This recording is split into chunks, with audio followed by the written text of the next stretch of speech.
G'day Jared, part 3 of pulling this thing apart. See if I get it finished today, hey? There's a roast cooking, so I got about an hour, see how far I get. But I bought new clothes. Rosie said can't do it in my clothes, so I'm gonna have to get changed.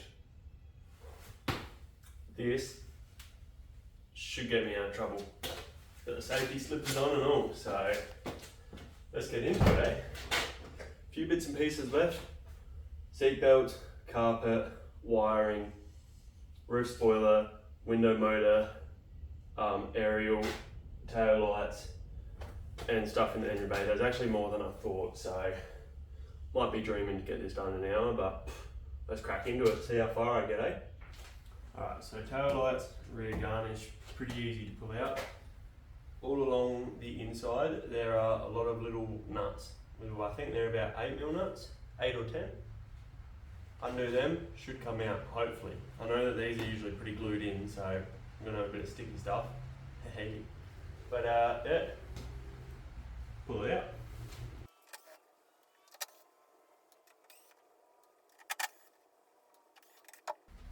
Alright, no glue at all. I'll be keeping these until I can get myself some Type X ones. No point throwing them out if I can't replace them.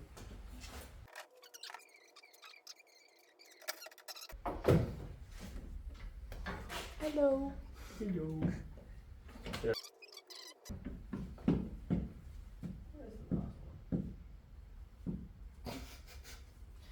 Bye. Bye, bitch. Bye, Felicia.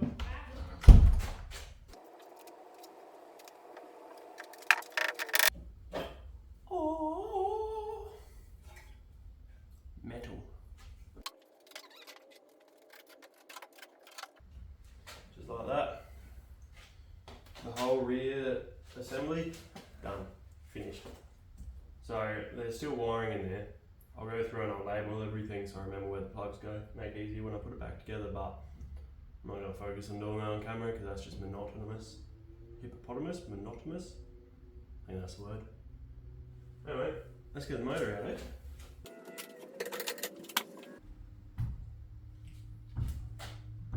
Look at that, beautiful. So, pull that up, undo the bolt on there, the nut, whatever you call it. It's about 12mm. Spot on. This here has probably been used about 10 times in its lifetime. No one ever uses it. I don't see the point of it. If you're off-roading in a four-wheel drive, fair enough. On one of these, doesn't matter. Just get it.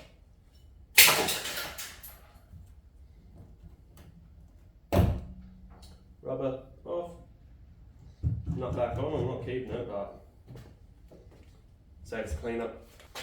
Ooh, that's probably a little bit better. I need a better camera.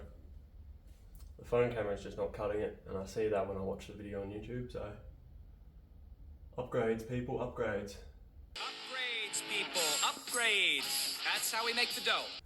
Anyway, pretty easy. That's your motor assembly there. Some wiring to it. Plugs can be a bit tricky to get to sometimes. There we go. Like that. Couple 10mm bolts. Just like that. Motor's out, done. So next up is the aerial. They can be a little bit tricky to get to sometimes. Which this here will be one of those sometimes, I reckon.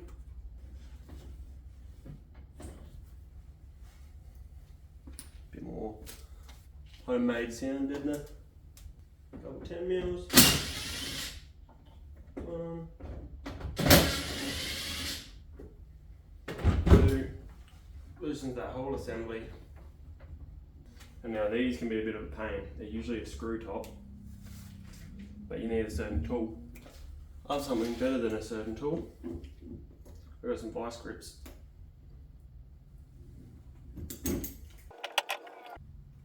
Just like that. Loosens it. Just like that. Bang. No more motor. No more aerial. Need a rear bumper? Yeah, Yeah? I do. I can get you a rear bumper. Can you? Yeah. Sweet. Guy called James has one. Hell yeah. voila. It's that easy. I'm going to cut out the 7 minutes I fought trying to get it out, but it's that easy. Nice and simple. Anyway, that is in the bin. Not needed, not used. Anyway, we still have the main battery cable in here. It runs through there, down the front. I could go through and pull it out, or get a good grip down here, just heave on it. I lied. I do have to go pull that out.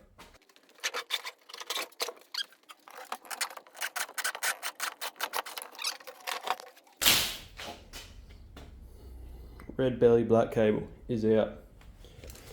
I might still use it when I put it all back together. I'll just have to check out the condition of it.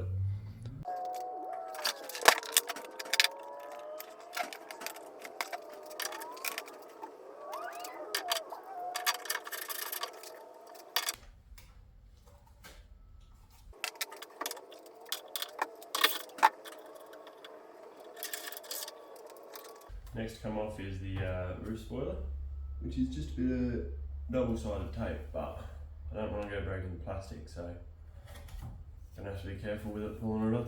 See how we go.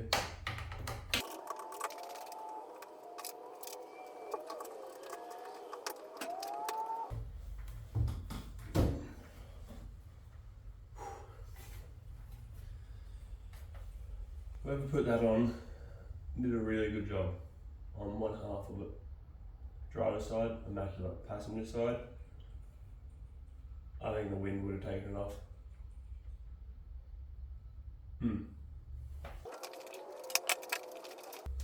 Little sprayer.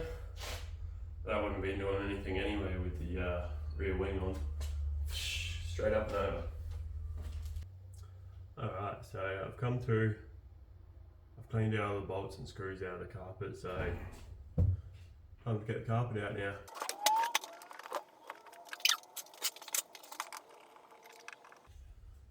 Either someone's glued this or someone's cum has crusted and dried. So, hoping it's glue. Really hoping it's glue.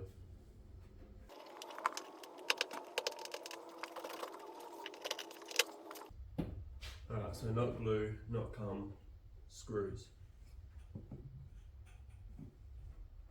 Tech screws, of course. Why would I have thought anything else?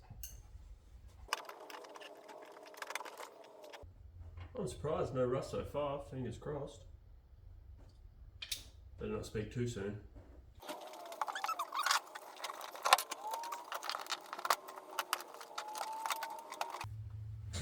Booyah!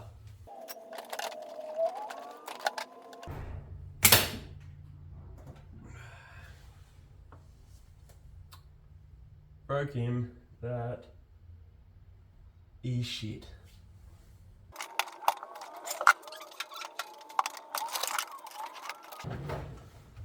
Alright, so this is what I was talking about before.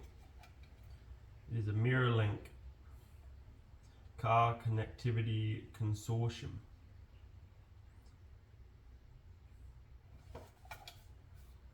It just says smartphone adapter. Receiver, smartphone, so I'm not really sure how outdated this thing is. I've never seen one before, so I'm assuming it's probably pretty old. But the wiring in this thing is just fucked.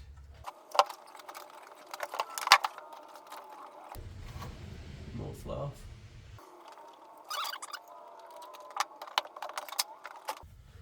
As far as progress goes, I'm pretty happy. I'll get those rear two seatbelts out and call it, I reckon. I fly out to work tomorrow, so I got to clean all this up, take it to my storage unit, put my tools away, and I'm still waiting to check in as well. So there's a couple more little audio bits and pieces, but I think overall this is where I leave it for the R&R. I'm pretty happy with how far I've come. So I think it was only, what, 3 days ago that I started pulling it apart. Yeah, it's looking good. And the sound editor's not everywhere either. It's mostly just seems to be in the back and the boot and the doors. they used pillows and fluff up front, so as odd as it is, it did actually make my life a little bit easier by them doing that. The reason I want to remove the sound deadener is to make sure there's no rust underneath. I'll be putting new sound deadener in, but being 34 years old, Japanese car in Australia, it's, yeah, rust is pretty imminent in most Japanese cars over here, so don't want to go building on a rusty foundation. That's just half-assing it. And I'm not the type to use Scotch locks, so anyway, thank you very much.